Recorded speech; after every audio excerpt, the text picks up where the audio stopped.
बहुत समय पहले की बात है।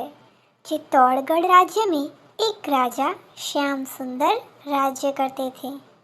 राजा बहुत ही दयालु थे और अपनी प्रजा से बहुत प्यार करते थे। उनकी प्रजा भी उनका काफ़ी सम्मान करती थी। राजा श्याम सुंदर की एक बेटी थी जिसका नाम तेजस्वी था। राजा अपनी बेटी से बहुत प्यार करते थे और उसकी हर इच्छा पूरी करते थे। लेकिन अपनी हर इच्छा पूरी होने की वजह से राजा की बेटी बहुत ही ज़िद्दी बन गई थी और उसे जो भी चाहिए होता था वह उसे लेकर ही मानती थी।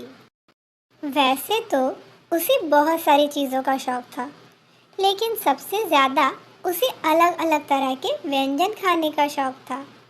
एक दिन महाराज श्याम सुंदर से काफ़ी दूर से एक आदमी मिलने के लिए आता है। वह कहता है कि महाराज, आपके राज्य में एक जादुई पेड़ है जो किसी की भी कोई भी इच्छा पूरी कर सकता है। राजा उससे पूछते हैं कि यह पेड़ हमारे राज्य में कहाँ पर है। वह आदमी उन्हें बताता है कि वह पेड़ पुराने तालाब के पास स्थित है। जब वह महाराज को जादुई पेड़ के बारे में बता रहा होता है, तभी महाराज की बेटी तेजस्वी उन दोनों की बातें सुन लेती है।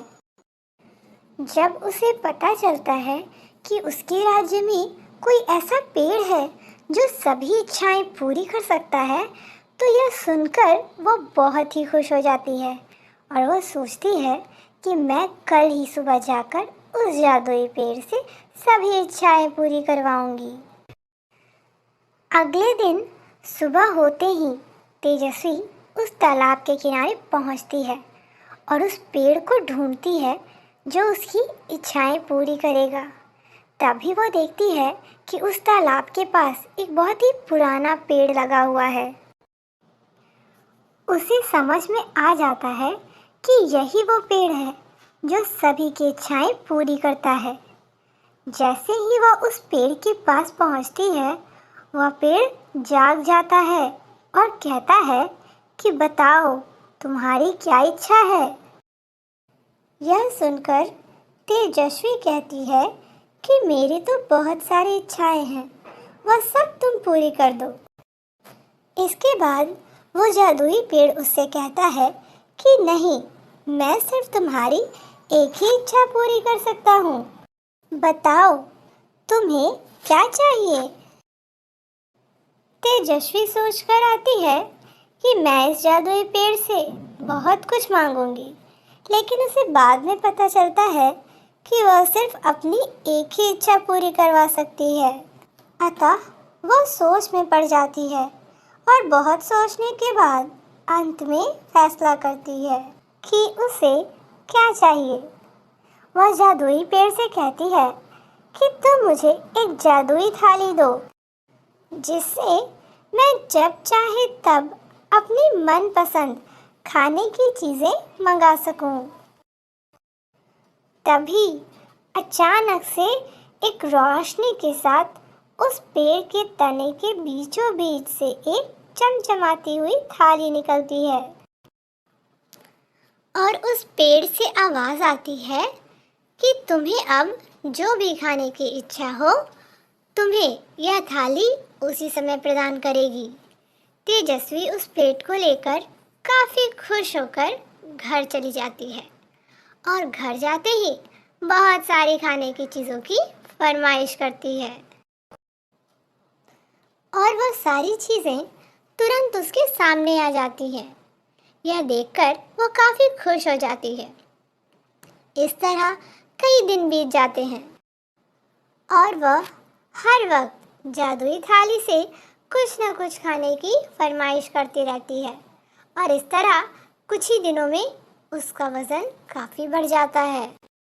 जब कुछ दिनों बाद राजा जंग से वापस आते हैं, तो अपनी बेटी की अवस्था देख काफ़ी चिंतित हो जाते हैं। फिर वह उससे पूछते हैं कि इसका क्या कारण है। तेजस्वी उन्हें बताती है कि उसे जादुई पेड़ से एक थाली मिली है जिससे वह अपनी मनपसंद खाने की चीज़ें मंगा सकती है। यह सुनकर राजा को काफ़ी आश्चर्य हुआ और उन्होंने उससे पूछा कि यह बात उसे कैसे पता चली। यह सुनकर राजा को काफ़ी आश्चर्य हुआ और उन्होंने उससे पूछा कि यह बात उसे कैसे पता चली। उनकी बेटी ने बताया कि जब वह आदमी आपको इस बारे में बता रहा था तब मैंने आप दोनों की बातें सुन ली। राजा यह सुनकर बहुत दुखी हो जाते हैं और कहते हैं कि मेरे बच्चे, काश तुमने उस दिन हमारी पूरी बातें सुन ली होती। राजा तेजस्वी को समझाते हुए कहते हैं कि उस दिन तुमने हमारी आधी ही बात सुनी थी।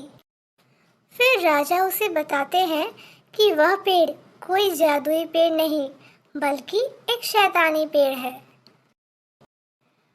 दरअसल वह एक ऐसा शैतानी पेड़ था जो लोगों की इच्छाएं तो पूरी करता था, लेकिन उन इच्छाओं के द्वारा वह धीरे धीरे उन्हें मौत की ओर ले जाता था। इसके बाद राजा सिपाहियों को वह जादुई थाली जल्दी से लेकर आने के लिए कहते हैं और उसे नष्ट करने का आदेश देते हैं। जादुई थाली के नष्ट होने के बाद धीरे धीरे तेजस्वी की स्थिति में सुधार आने लगता है और उसकी तबीयत ठीक हो जाती है। अंत में राजा सभी गांव वालों को उस शैतानी पेड़ के बारे में सूचित करते हैं और उस तक जाने वाले सभी रास्तों को बंद कर दिया जाता है ताकि इसके बाद कोई भी उस शैतानी पेड़ के जाल में ना फंस सके। हेलो दोस्तों, अगर आपको ये स्टोरी पसंद आई तो इसे लाइक करें और शेयर करें। और हाँ, अगर आप इस चैनल पर पहली बार आ रहे हैं तो इसे सब्सक्राइब करना ना भूलें।